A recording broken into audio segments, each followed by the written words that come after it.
Moving forward for Netflix users and Netflix hitchhikers, as I would like to call them, Netflix, in an attempt to prevent password exchange, is going to ask anyone who is using a streaming compatible device to enter a 4-digit code, which would be transmitted to the primary address of the... I'm going to have a stroke just even saying it, all that, but to the primary address of the Netflix account holder, or whatever phone number is associated with your account.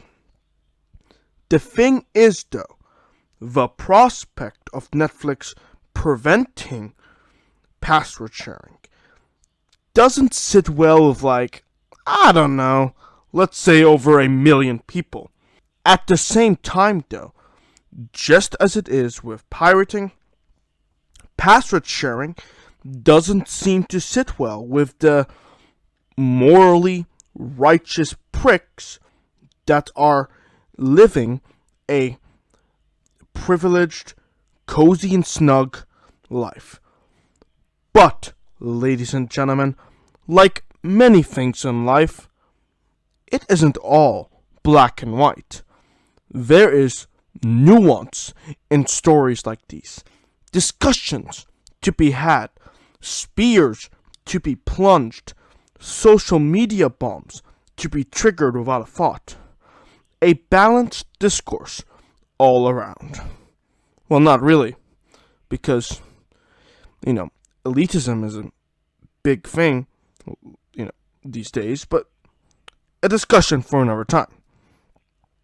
Now, you could probably hear the contempt in my voice when I said that password sharing doesn't resonate with, well, as I said before, morally righteous pricks.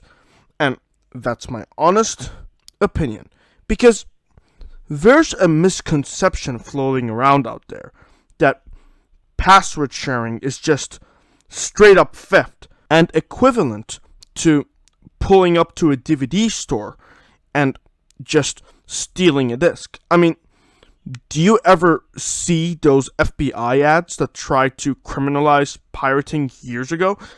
Instead of being more productive with their resources and laws and all that shit, and instead of going after people like Michael Vick, the FBI has spent a majority of their time creating advertisements for something that isn't even a real legitimate issue. It's barely a threat to, unless you're talking about small creators, it's not even a threat to large businesses in the industry. And the irony of all of this, when it comes down to Netflix password sharing, is that no one says that, whenever you borrow or purchase a DVD, or borrow or buy a book from the library, and then upon using the product and wanting to share it with the next person, whether it be your friend, in-law, family member, whomever, that it's somehow stealing. And that's because after you buy the product, you fulfilled your obligation of the contract, which is that the moment you buy that product, the product is yours, which means you can do one of two things. A, keep it to yourself, which is probably going to be less of a hassle than B, which is to exchange it with another individual. Now, whichever rocks your boat is perfectly valid, because the product isn't being stolen either way. If you keep the product and not share it, you're obviously not stealing it because you bought it. Or if you share it with another person, well, you have the right to do what you want with it because the money has already been paid in full by you. However, and I'm going to play the devil's advocate here. I can recognize where people are going when they condemn the notion of sharing passwords to a degree. Now, keep in mind, I don't agree with this, but this is what people might try and argue. And I'm going to counteract it as well. Well, rather, Netflix is going to counteract the argument that I'm going to play devil's advocate for now. You'll see. Those people might look at my book analogy, because you know how I say, like, when you borrow or buy a book from the library, like, it's easy for you to lend or share to the next person. Now, someone might look at that and say, hold on a minute. Buying a book is a physical piece. Only one person can read or hold the copy at a time. And yes, it is true that Netflix has different subscriber terms, because while you do have the capability to exchange whatever you want, it does happen to breach the terms and conditions that Netflix have explicitly put into place. Okay, fine. And fair, if you think about it. But do you know what else Netflix has put into place? I would like to show you Exhibit B, revisiting March 10th, 2017. Netflix, in a tweet replying to themselves, mentioned 5 simple words. Love is sharing a password. Now, let me get this straight. If Netflix terms and conditions cared so much about password sharing that they prohibit it, then why the heck did they not only ignore password sharing in the past many years, but they actually encouraged it? Let me read it again. The tweet says, love is sharing a password. And listen, that is an objective statement. This tweet suggests that if you don't share a password,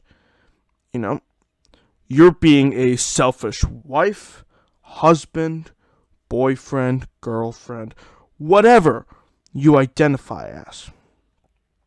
On top of that, and listen very carefully, because Netflix users have been noticing this for a long while, Netflix and other streaming services have allowed for multiple logins. It is literally ingrained in their interface. So, just a follow-up question. Why is Netflix banning password sharing again? I honestly want to know. And don't tell me it is because they're losing money. Because password sharing happens with HBO and Amazon Prime. They're not losing money because of that. The real reason I think that Netflix and other streaming services might not be able to consolidate enough money is because of a quality deficit in their content. It has nothing to do with, whether or not the terms and conditions have been breached, and certainly not to do with password sharing. No. It has more to do with their content and the quality control of said content. If you take a glance at Netflix track record, they canceled popular shows and defunded an entire animations division. They have also made questionable creative decisions when it came to their storytelling and how they cast actors to play a role in those stories, which didn't have anything to do with the quality of their performance, but it had almost everything to do with the color of her skin, sexual orientation, or ethnicity. Instead of crafting good screenplays, They just created whatever was needed to fill the void of their diversity quotas for their television and movies. Make sure that whoever plays X role is a Jewish actor. Make sure that they're Arab, Black, Asian, white. Make sure they're all of those things first. And you know what? I kind of respect, the fact that they're looking at, the trends and how people are pushing for more diversity. And we're like, you know what? Let's focus on that first. Because it's good to analyze the trends and, follow up with it. Because that's how you make, that's how you make dough. But sooner or later, even the people who are so caught up in the trend of just, diversifying characters, they're bound to notice that pattern because it keeps happening. And it's pretty obvious that there is a quota happening. And before any hippies try and accuse me of opposing diversity, if me respecting it isn't, enough to debunk your claim that I'm opposing diversity, here's another thing to debunk that. The entirety of the third episode of The Last of Us on HBO focused 95% of its runtime on a gay couple. And you know what? It almost made me tear up watching that episode. And I think it had one of the best moments of television. That doesn't look like I opposed diversity in that episode. What I do oppose is bad quality content. And the chances of having a lack of quality in your television or movies is not focusing on quality, but just focusing on diversity first. And also, I liked The Last of Us episode 3, not just because the side characters happened to be gay, but because that particular episode emphasized the message of protecting the people you love in situations like a zombie apocalypse, and how fragile that life really is in those situations that are beyond one's control. And that's why I think overall Netflix is losing money, because one episode or movie, a character is straight. Okay, the character becomes popular. Well, they're gay next season. And whether Netflix likes to believe it or not, this results in annoyed consumers who just want consistency in their programming and solid storytelling. Consumers aren't going to pay for a subscription to a service that annoys them, right? Inconsistency annoys people. That's why Netflix is losing money, ladies and gentlemen. Not because someone is sharing a password with an individual who, let's face it, guys, they wouldn't have afforded to buy the service anyway. But we need to blame bad content for Netflix losing money. Overall, while I can play, devil's advocate to the other side of the issue, I stand by the assertion that password sharing isn't the reason that Netflix is not consolidating enough money, nor is password sharing a bad and condemnable thing in itself, especially because Netflix themselves have publicly endorsed it through their statements and built-in interface model. But as it so happens, the world doesn't revolve around me. It revolves around a diversity of thoughts and opinions. So, that being said, how do you perceive Netflix banning password sharing? Do you think that Netflix is losing money because of password sharing?